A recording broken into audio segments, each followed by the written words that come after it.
할렐루야. 아멘. 네, 우리 아까 말씀드린 것처럼 2024년도 마지막 토요 예배입니다. 우리가 보통은 이제 한 주를 마감하면서 하나님께 감사를 드리는 토요 예배, 또 다음 돌아오는 한 주를 준비하는 그러한 의미로 우리가 토요 예배 같이 모이고 있는데, 오늘은 정말 한 해를 마감하면서 하나님께 감사할 수 있는 그러한 시간이 될 수 있기를 소망합니다. 여러분 감사한 일이 많으십니까? 아멘으로 고백하실 수 있기 바랍니다. 때로는 우리의 기대대로, 우리 예상대로 일이 진행되지 않은 경우도 있겠지만, 하나님이 하시는 일은 언제나 최선이고 언제나 오르시고 언제나 신실하십니다. 그 하나님을 우리가 올 한 해도 경험하고 또 누려왔는 시간인 줄 믿습니다. 그리고 지금 이 자리에 와 있다는 것이 하나님의 은혜 아니겠습니까? 할렐루야. 네, 이 자리에 있다는 것이 하나님의 은혜, 예배의 자리, 또 이렇게 한 해를 마감하는 그러한 토요 아침 예배에 함께하신 여러분들을 주의 이름으로 축복합니다. 오늘도 다시 한번 하나님의 은혜가 우리 가운데 있기를 소망하면서, 이제 12월 말, 올해가 지금 이제 한 3일 정도 남은 것 같아요. 3, 4일 정도 남아 있는데, 한 해를 마무리하면서 요한계시록도 마무리가 되고 있습니다. 요한계시록 21장, 요한계시록이 총 몇 장이죠? 여러분 아세요? 22장까지 되어 있습니다. 이제 21장, 22장 하면 이제 요한계시록이 마무리되는데, 이 마무리되는 이 나머지 두 장에서, 마지막 두 장에서 지금 요한은 세 가지 환상을 보고 있습니다. 새 하늘과 새 땅의 환상을 보고, 새 예루살렘을 보고, 또 22장에 가면 새 에덴, 새롭게 창조되는 하나님의 이 세계를 보게 되는 거죠. 어제 새벽기도 본문 말씀에서 우리가 보았듯이 요한은 새 하늘과 새 땅의 환상을 보고, 또 이제 새 예루살렘에 대해서 이야기했습니다. 새 예루살렘이 뭐라고 얘기했죠? 신부가 남편을 위하여 단장한 것 같다. 그래서 마치 신부가 신랑을 기다리는 것 같은 그러한 모습으로 이 새 예루살렘에 대해서 이야기했습니다. 새 예루살렘이 뭐를 상징한다 그랬어요? 교회, 이 땅의 거룩한 성도들의 무리들, 그리고 천국에서 이제 우리에게 내려지는 마지막 그 교회의 본체, 교회의 원래의 모습을 우리에게 상징한다고 말씀드렸습니다. 근데 오늘 본문 말씀에서 다시 한번 사도 요한은 이 새 예루살렘을 보고 있습니다. 거룩한 성, 새 예루살렘, 즉 교회의 본체의 모습을 보게 되죠. 그러면서 오늘 9절 말씀에 보면 그 새 예루살렘을 뭐라고 다시 지칭하고 있습니까? 한번 읽어볼까요? 9절 읽습니다. 같이 시작. 7 대접을 가지고 마지막 7 재앙을 담은 7 천사 중 하나가 나와서 내게 말하여 이르되 이리 오라. 내가 신부 곧 어린 양의 아내를 내게 보이리라 하고. 아멘. 자, 새 예루살렘을 지금 이제 10절에 가면 나오는데, 그 새 예루살렘을 먼저 뭐라고 지칭하고 있냐면 신부 곧 어린 양의 아내다라고 지칭하고 있습니다. 7 대접을 가진 천사, 7 재앙을 내렸던 천사 중에 하나가 요한에게 말합니다. 신부 어린 양의 아내를 보여주겠다. 그리고 그 어린 양의 아내가 곧 새 예루살렘이다라고 계속해서 말씀하고 있습니다. 새 예루살렘은 바로 구원받은 성도들이 영원히 거할 영원한 처소를 의미하는 것이고, 또 마지막 때 영화롭게 된 그 교회의 모습을 우리에게 의미하고 있다고 볼 수 있습니다. 신부, 어린 양의 아내라는 이 지칭에서 우리가 알 수 있듯이, 이 마지막 시대의 이 교회, 완전한 교회의 모습은 어린 양, 신랑 대신 우리 예수님과 절대로 뗄래야 뗄 수 없는 그러한 아주 깊은 관계성을 갖고 있다는 것을 우리는 알 수 있죠. 신랑 없는 신부는 의미가 있습니까? 없습니까? 의미가 없습니다. 신랑 없는 신부는 신부가 될 수가 없죠. 신랑이 있어야 신부가 될 수 있는 것처럼, 예수 그리스도가 없는 교회는 아무런 의미가 없는 것입니다. 교회는 예수 그리스도가 계셔야지만이 그 예수 그리스도로 인하여 교회의 의미가 존재할 수 있는 것이죠. 그리고 지금 이 땅에 존재하는 모든 교회는 예수 그리스도를 신랑으로 맞이하기 위해서 준비하고 있는 교회가 되어야 되는 줄 믿습니다. 네. 마태복음 25장에 보면 우리가 잘 아는 신랑을 기다리고 있는 10명의 처녀들의 이야기가 나옵니다. 10명의 처녀들 중에서 5명은 지혜롭고 슬기로운 자라고 지칭을 받았고 5명은 미련한 처녀라고 지칭을 받고 있습니다. 무엇이 그들의 차이를 만들었습니까? 등불을 들고 있었는데 5명의 처녀들은 등불을 위한 기름을 준비하고 있었고 나머지 5명의 처녀들은 느긋하게 신랑이 오지 않는다고 해서 기름을 준비하지 못하고 있었습니다. 그런데 갑자기 신랑이 오는 그러한 징조가 보이자 이 미련한 처녀들이 지혜로운 슬기로운 처녀들한테 등불을 빌리려고 합니다. 그러나 빌려줬어요? 안 빌려줬어요? 안 빌려줬어요. 왜냐하면 자기 등불을 밝혀야 되는 기름이었기 때문에 그 기름을 빌려줄 수 없었습니다. 그래서 나가서 기름을 사오려고 급하게 나간 사이에 그때 누가 왔어요? 신랑이 와서 혼인잔치를 열었고 나중에 기름을 사가지고 돌아왔을 때에 혼인잔치의 문은 이미 닫혀 있었다라는 그러한 이야기를 비유로 예수님이 말씀해 주십니다. 그러면서 그 이야기는 이렇게 결론을 맺습니다. 마태복음 25장 13절 말씀 한번 읽어볼까요? 시작. 그런즉 깨어있으라 너희는 그날과 그때를 알지 못하느니라. 아멘. 어떻게 하고 있으라고요? 깨어있으라, 준비하고 있으라라고 말씀하고 있습니다. 신부의 가장 큰 사명은요, 신랑이 올 때까지 어떻게 해요? 준비하고 깨어 있는 것입니다. 준비가 돼야 되는 거예요. 신부로서 신랑을 맞이할 준비를 갖고 있어야 되는 것입니다. 아무런 생각 없이 그냥 살다가 신랑을 맞이하지 못하는 그러한 후회할 일을 하지 말라는 것이죠. 근데 여러분, 사실 요즘 사는 우리들에게 있어서 이 신랑을 기대하고 준비하고 또 깨어있다 이러한 말들이 사실은 이해가 되지 않습니다. 요새 결혼 문화는 그냥 결혼하기를 결정하고 딱 그냥 결혼해버리면 되기 때문에 이해가 되지 않지만 유대의 결혼 문화에서는 이것을 정확하게 우리가 더 이해를 쉽게 할 수 있는 것이죠. 유대인들은 결혼에 앞서서 뭘 하죠? 여러분, 정혼이라는 걸 합니다. 요새 우리는 약혼 같은 거 잘 안 하잖아요. 옛날 분들은 저희 어머니나 우리 어르신 세대에서는 약혼을 많이 했습니다. 정혼이 비슷한 개념이죠. 그런데 조금 유대의 이 결혼 개념의 정혼은 다릅니다. 정식 결혼 전에 정혼을 하게 되면 그것이 정식 결혼처럼 여겨지게 됩니다. 그런데 같이 살지는 않습니다. 정혼을 하게 되면 그 다음에 신랑은 자기 집으로 돌아가고 신부는 자기 집에 거하면서 많게는 1년에서 2년씩 그 진짜 결혼을 같이 살기 위한 시간을 준비합니다. 자기 각자의 집에서 결혼을 위해서 준비하는 거예요. 신랑은 신랑의 집에서, 신부는 신부의 집에서. 그만큼 결혼을 소중히 여기고 결혼을 위해서 기대하고 준비하는 기간을 가졌더라는 것이죠. 우리가 성탄절에 항상 나오는 스토리 중에서 요셉과 마리아가 정혼을 했다 그랬잖아요. 정혼을 하고 아직 같이 동침하지 않고 같이 살지 않는 상황에서 마리아가 어떻게 됐어요? 임신이 된 거 아니에요. 그러니까 이게 아주 큰 낭패죠. 어떻게 보면 큰 어려움이죠. 난처한 상황에 처하게 된 겁니다. 그래서 사실 마리아도 처음에는 당황하고 깜짝 놀랐고 요셉도 의로운 사람이어서 이러한 일을 어떻게 알리지 않고 조용히 처리하고자 했었습니다. 그러나 나중에 우리가 알듯이 성령께서 오셔서 말씀해 주셔서 요셉과 마리아는 계속해서 하나님의 계획 가운데 결혼을 파혼하지 않고 결혼을 계속해서 진행했고 아름다운 가정을 이루어간 것을 우리는 잘 알고 있습니다.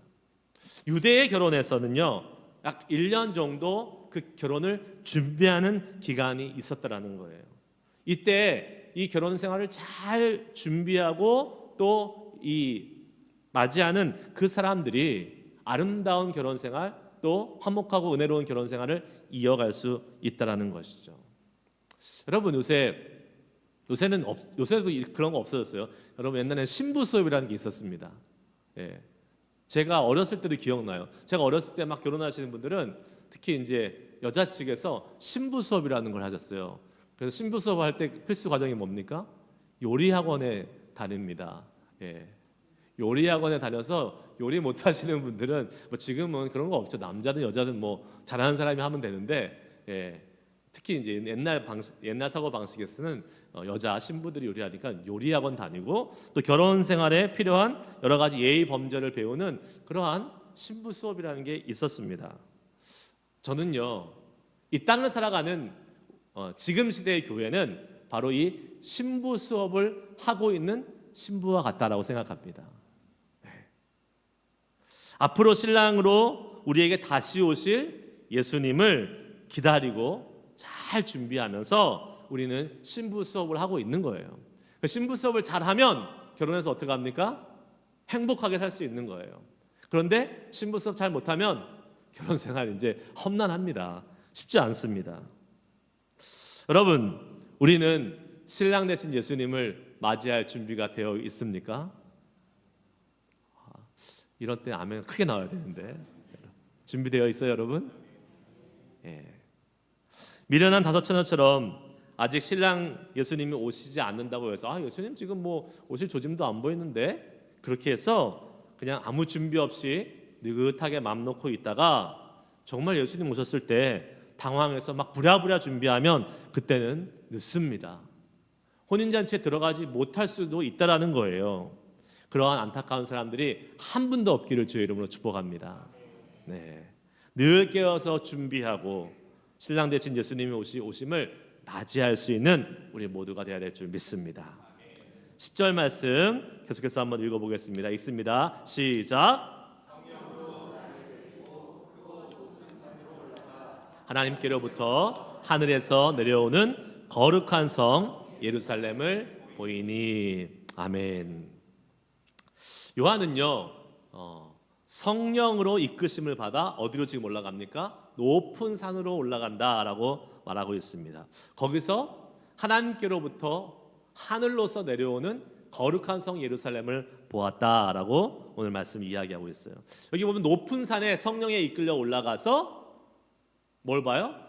거룩한 성 예루살렘, 그 천국의 본체, 교회의 본체의 모습을 보게 되는 것이죠. 높은 산에서 이 뭐예요? 거룩한 성, 신부된 어린 양의 아내된 예루살렘을 보았다. 이게 마치 결혼 언약을 맺는 그러한 장면을 보는 것처럼 우리는 여길 수 있습니다. 마치 시내 산에서 이스라엘 백성이 하나님과 만나서 뭘 체결해요? 언약 관계를 체결하잖아요. 하나님께서 말씀 언약을 주시면서 이스라엘 백성을 나의 백성으로 삼고 이스라엘의 하나님이 되신다라는 것이 우리가 떠오르게 됩니다. 마찬가지로 지금 하나님께서 어린 양 예수님께서 새 예루살렘 교회와 결혼 언약을 맺으실 것이다 라는 것을 이 말씀을 통해서 우리에게 알려주고 있습니다.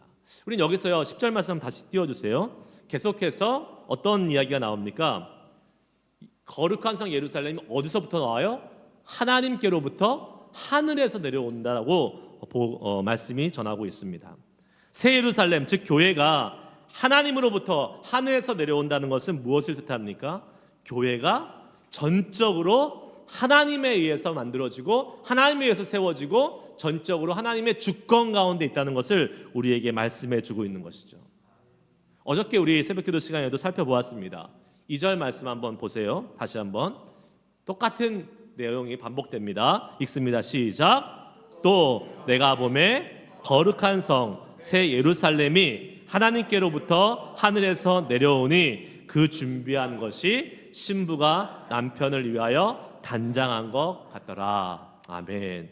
여기서도 거룩한 성 새 예루살렘이 어디서부터 내려와요? 하나님으로부터 하늘에서 내려온다라고 말씀하고 있습니다. 여러분, 새 예루살렘 즉 교회가 주님의 주권에 의해서 세워지고 만들어가야 됨을 우리에게 다시 한번 알려주고 있는 것입니다. 그런데 지금도 이 땅에 있는 교회들은 어떻습니까? 많은 어리석은 사람들이 자신만의 교회를 세우려고 하는 그러한 안타까운 모습들이 생기는 것을 우리는 보게 됩니다. 그러나 교회는요 절대적으로 하나님이 주인 되셔야 되고 하나님이 세워가야 됨을 믿으시기 바랍니다. 얼마 전에 한국에서 큰 대형 교회 목사님이 담임 목사님이 갑작스럽게 사임을 하게 되면서 큰 어떤 세관의 관심을 끄는 이슈가 되었던 사건이 있었습니다. 담임 목사님이 갑자기 사임하게 되니까 큰 교회인데 누구나 이름만 대면 다 아는 교회인데 많은 사람들이 궁금해하고 또 의혹을 불러일으켰습니다. 그런데 그 교회의 어떤 한 사람이 이러한 답변을 다른 것을 보고 제가 좀 마음이 좀 한편으로 좀 씁쓸하고 또 마음에 좀 안타까움이 있었습니다. 그 교회 관계자분들이 이렇게 대답했어요. 한 분이 우리 교회는 배운 사람이 많은 지식인들이 많은 교회라서 이러한 일로 절대로 흔들리지 않습니다. 이렇게 이야기한 거예요. 여러분 지식인이 많고 배운 사람이 많으면 흔들리지 않는 겁니까 교회가? 아니죠. 그렇지 않습니다.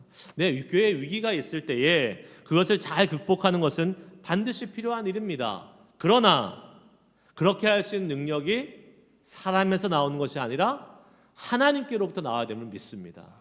하나님이 주인 되시는 교회이기 때문에 하나님이 살리시고 하나님이 회복하시는 거지 아무리 사람이 잘나고 아무리 사람이 배운 것이 많고 지식이 많다고 해서 그것을 해결할 수 있는 것이 아니라는 것이죠. 절대로 교회는 사람에 의해서 좌지우지되는 것이 아니라는 것을 우리는 기억해야 될 것입니다.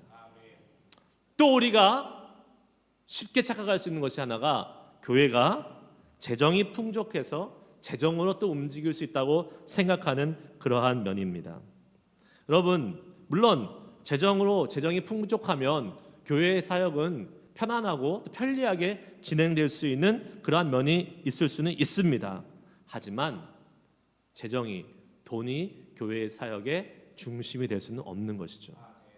오히려 재정 때문에 교회가 어려워지는 경우도 많습니다. 재정이 많아서요.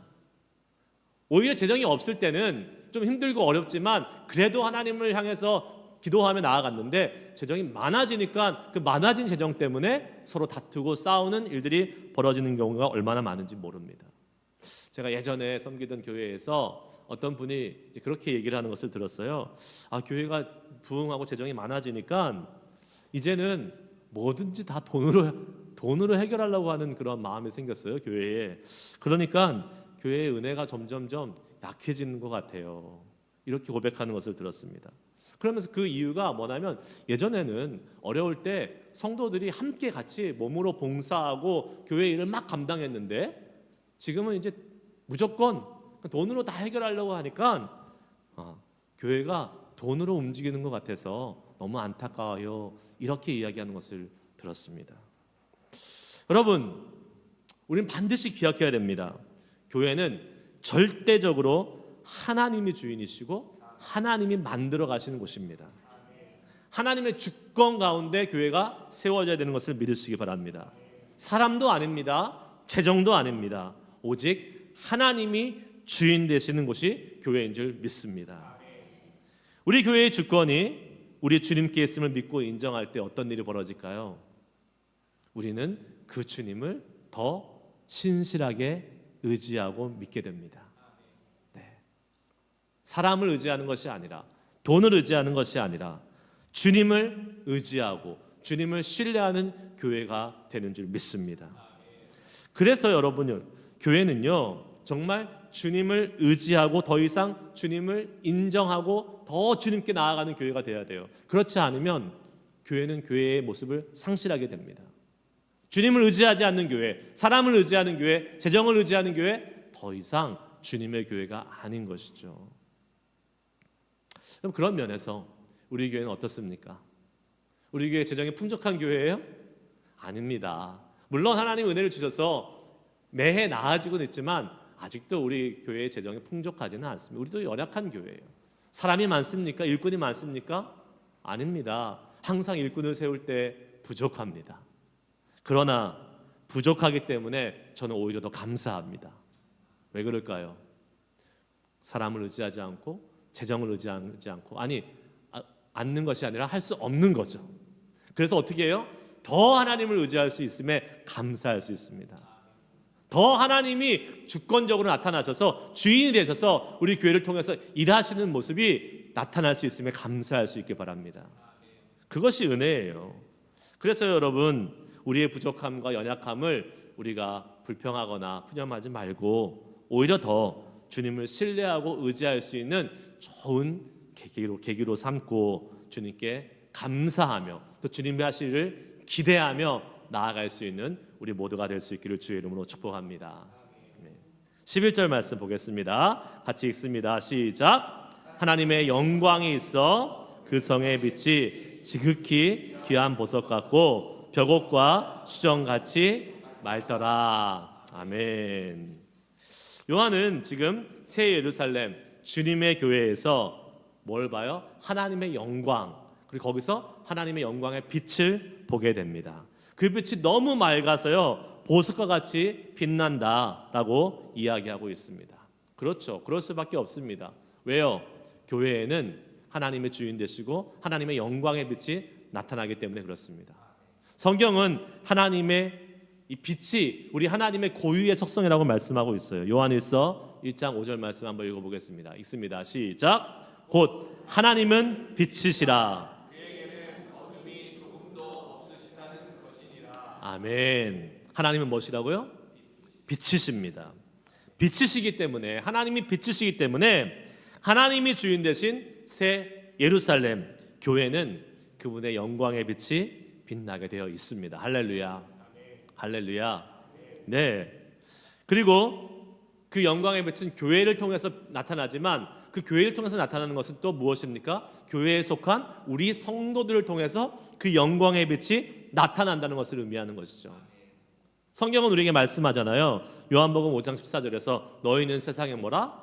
빛이다 라고 말씀하고 있습니다. 산 위에 있는 동네가 숨기지 못한다. 너의 착한 행실을 보고 하나님 아버지께 영광을 돌리게 하라 말씀하고 있지 않습니까? 그 빛을 나타냄으로 말미암아 예수님을 따르는 우리 그리스도인들은 세상에서 빛의 사명을 감당해야 되는 줄 믿습니다. 예. 문제는 뭐예요? 우리 안에 빛이 있어요, 없어요? 우리 스스로는 빛을 낼 수 있는 존재가 아니라는 사실이죠.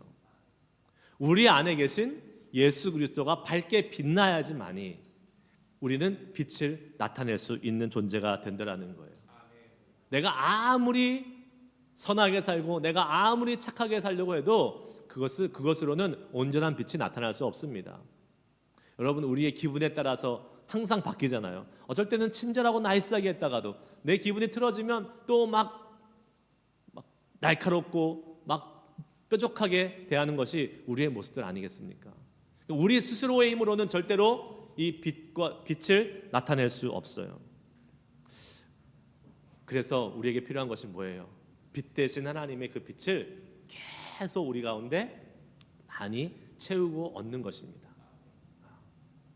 가끔 여러분 아이들 좋아하는 이 야광 스티커 있잖아요. 야광 스티커 여러분 아세요? 야광 스티커 이렇게 밤에 빛이 없어도 빛나잖아요. 근데 그게 어떻게 됩니까? 조금 있으면 없어지고 이렇게 희미해집니다. 그런데 야광 스티커를 밝게 빛나게 하는 방법이 있어요. 어떻게 하면 됩니까? 빛이 전구에다가 빛을 딱 쏘이면 돼요. 아니면 낮에 햇빛을 많이 쐬우면 그 빛이 오래 가는 것입니다. 우리도 마찬가지인 것 같아요. 우리 스스로는 빛을 낼 수 없는 존재이기 때문에 어떻게 해야 돼요? 우리에게 그 거룩하신 하나님의 빛을 계속 많이 쏘여야 됩니다. 어떻게 해요? 말씀이신 그 주님의 빛을 계속해서 우리 가운데 씌우면 우리 안에 나타나 계신 하나님의 그 말씀의 능력이 그것이 발광하여 나타날 수 있을 줄 믿습니다. 네. 또한 예배의 자리를 사모해서 나오십시오. 이 예배에 하나님의 영광의 빛이 가득 임하고 있는 줄 믿습니다. 하나님이 기뻐하시는 예배, 하나님이 받으시는 예배, 하나님이 임재하시는 예배, 그 속에서 우리가 있을 때에 하나님의 영광의 빛을 우리가 경험하면서 우리도 세상에 나가서 빛으로 살 수 있는 그러한 빛된 놀라운 능력이 우리 가운데 가득 넘쳐나게 되는 줄 믿습니다. 그 빛을 계속 비춰야 돼요. 우리는 절대 스스로 빛을 낼 수 없다는 존재라는 것을 기억하고 우리가 다시 한번 주님 앞에서 주님의 빛을 받기를 소망합니다. 주님 말씀으로 예배로 우리 가운데 비춰주셔서 주님께 더 가까이 나아가고 세상에서 빛된 그리스도의 사명을 감당할 수 있는 우리들 되게 하여 주시옵소서. 이렇게 소망하며 나아갈 수 있는 우리들 되기를 간절히 소망합니다.